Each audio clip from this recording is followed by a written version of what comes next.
Good morning dear students.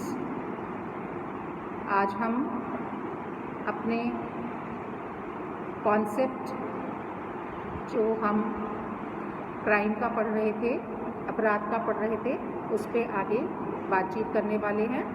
और पिछली बार हमने सोशियोलॉजिकल कॉन्सेप्ट ऑफ क्राइम इसके बारे में तो बात करी थी कि अपराध को सामाजिक मानदंडों का उल्लंघन मानते हैं।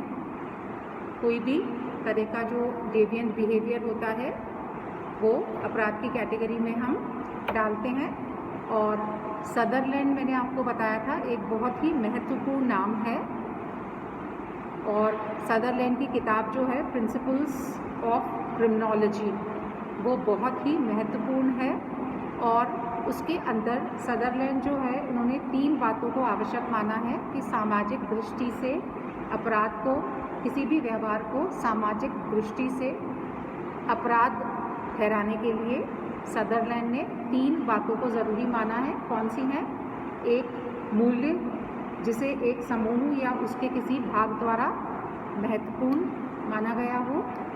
फिर इस समूह में एक दूसरे भाग का होना जो उस मूल्य के अधिक या कम विरोध में हो और इस कारण उसके लिए घातक सिद्ध हो। और नंबर 3 क्या है? एक सुस्पष्ट या उचित दंड व्यवस्था का होना कि यदि अपराध किया गया है तो उसके लिए उचित दंड व्यवस्था का होना भी आवश्यक है। अब समाजशास्त्रीय दृष्टि से अपराध के क्या क्या हम कह सकते हैं कि एस्पेक्ट्स हैं, पक्ष हैं। नंबर 1, अपराध मानवीय संबंधों में बाधा पैदा करता है कि आपस के जो रिलेशनशिप हैं वो अपराध की वजह से ठीक नहीं रहते हैं। नंबर 2, अपराध का निर्धारण प्रचलित सामाजिक मूल्यों और आदर्शों के आधार पर होता है। वे कार्य जो सामाजिक मूल्य एवं आदर्शों को तोड़ते हैं अपराध समझे जाते हैं। ये हम जानते ही हैं कि हमारे लिए हमारे जो मूल्य हैं, जो हमारी वैल्यूज़ हैं वो कितनी ज़रूरी हैं किसी भी समाज के लिए। और यदि कोई भी व्यक्ति उन मूल्यों को या उन आदर्शों को फॉलो नहीं करता है या उनको तोड़ता है तो वो अपराधी कहलाता है। जैसे मान लीजिए कोई व्यक्ति है, वो चोरी कर रहा है या वो किसी व्यक्ति को किसी तरीके से नुकसान पहुंचा रहा है तो वो अपराध की श्रेणी में हम लाएंगे। तीसरा है, अपराध समाज व्यवस्था एवं एकता के लिए खतरनाक समझा जाता है।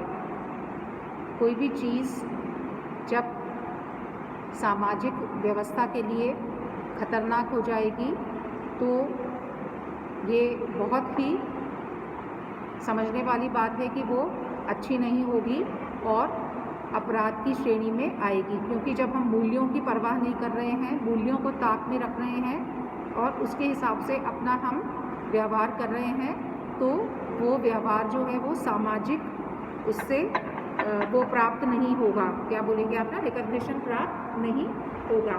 नेक्स्ट हम कह सकते हैं कि वह कार्य अपराध है जिसके प्रति सामाजिक प्रतिक्रिया हो, समाज द्वारा जिसके लिए विरोध प्रकट किया हो। समाज का विरोध ज़रूरी है क्योंकि कोई चीज़ को हम सामाजिक तभी मानेंगे जब समाज के द्वारा उसका अप्रूवल हो या डिसअप्रूवल हो, मान्यता मिले नहीं मिले, तभी वो चीज़ हम सामाजिक की दायरे के अंदर रखते हैं। फिर अपराध के लिए समाज द्वारा दंड की व्यवस्था की जाती है, जिससे कि दंड क्यों दिया जाता है? जिससे कि भविष्य में इस तरह का जो रिपीटिशन है वो नहीं हो, दोबारा हम अपराध को दोहराएं नहीं। ये तो हम बात कर रहे हैं sociological aspect of crime. Now let us talk about the legal aspect of crime. कानूनी अवधारणा की बात करते हैं। एंड बिफोर दैट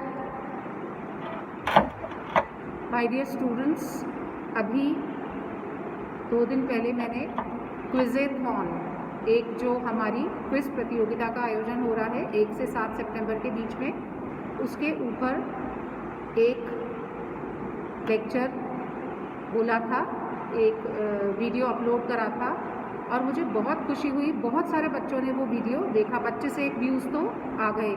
और जब हम कोर्स का वीडियो बनाते हैं तो बड़ा दुख होता है कि 2-3 व्यूज़ ही आते हैं, 4-5 व्यूज़ ही आते हैं, कभी कभी तो कोई आता ही नहीं है। तो यदि आप लोग ये वाले हमारे वीडियोस भी देखेंगे, थोड़े दिन की बात है, उसके बाद तो क्लासेस हमारी रेगुलर लेट अस होप चालू हो ही जाएंगी। तो इन वाले वीडियोस को भी यदि आप देखेंगे तो हमें लगेगा कि बच्चे देख रहे हैं और हम ज़्यादा अच्छा बनाने की कोशिश करेंगे, ज़्यादा मेहनत जिसे कहते हैं ना करके ज़्यादा अच्छा बनाने की कोशिश भी करेंगे। तो अब हम किसकी बात कर रहे हैं? लीगल कॉन्सेप्ट ऑफ क्राइम या कानूनी अवधारणा जो है अपराध की, उसकी बात करते हैं। कानूनी दृष्टि से अपराध की जो व्याख्या है वो थोड़ी देर से विकसित हुई है और इस व्याख्या के अनुसार वो सारे कार्य जो समय विशेष में किसी राज्य में संविधान, अपराधी संहिता या राज्य के नियमों के विपरीत घोषित किए गए हों वो अपराध कहलाते हैं। अब इसकी भी अलग अलग परिभाषाएं हैं। जैसे कानून के दृष्टिकोण से अपराध कानून का उल्लंघन है। कानून के दृष्टिकोण से अपराध किसी देश के कानून के विरुद्ध कार्रवाई है। अपराध वह कार्य है जिससे कानून का उल्लंघन होता है। तो मतलब कुल मिला के जब हम कानूनी बात कर रहे हैं तो हमें ये देखना है कि कहीं ना कहीं जो कानून है उसको चोट पहुंचाई गई है, उसका उल्लंघन किया गया है। अब अपराध की कानूनी अवधारणा का संबंध जो है उसकी कुछ एक मुख्य बातें हैं। अपराध किसी भी समाज में एक समय विशेष में प्रचलित कानूनों का उल्लंघन है। समय विशेष मतलब आज की तारीख में क्या कानून है और उसका यदि उल्लंघन हो रहा है तो वो अपराध है। समय सापेक्ष और स्थान सापेक्ष जिसे हम कहते हैं। अपराध का निर्धारण कौन करता है? वो न्यायालय करता है, कोर्ट डिसाइड करता है। वो ये चीज़ प्रूव करता है कि फलाना जो व्यवहार है वो अपराध की कैटेगरी में आता है या नहीं आता है।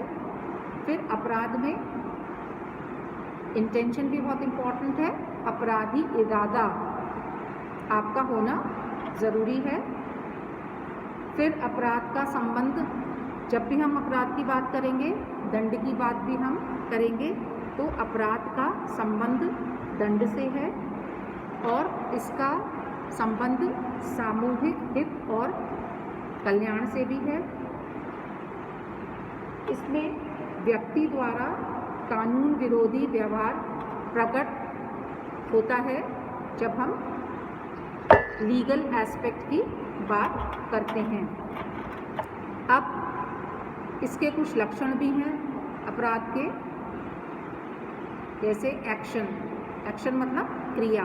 जब कोई व्यक्ति अपराधी क्रिया न करे और सिर्फ अपराध करने का केवल मन में विचार रखे, तब तक तो हम इसे अपराध नहीं मानेंगे। Until and unless action has been done. सिर्फ मन में सोच ले कि अरे मुझे तो उसको वो करना है, नुकसान पहुंचाना है, उसका मर्डर करना है, तो ऐसे सोचने मात्र से नहीं है। तो एक्ट जो है वो इम्पॉर्टेंट है। फिर हानि।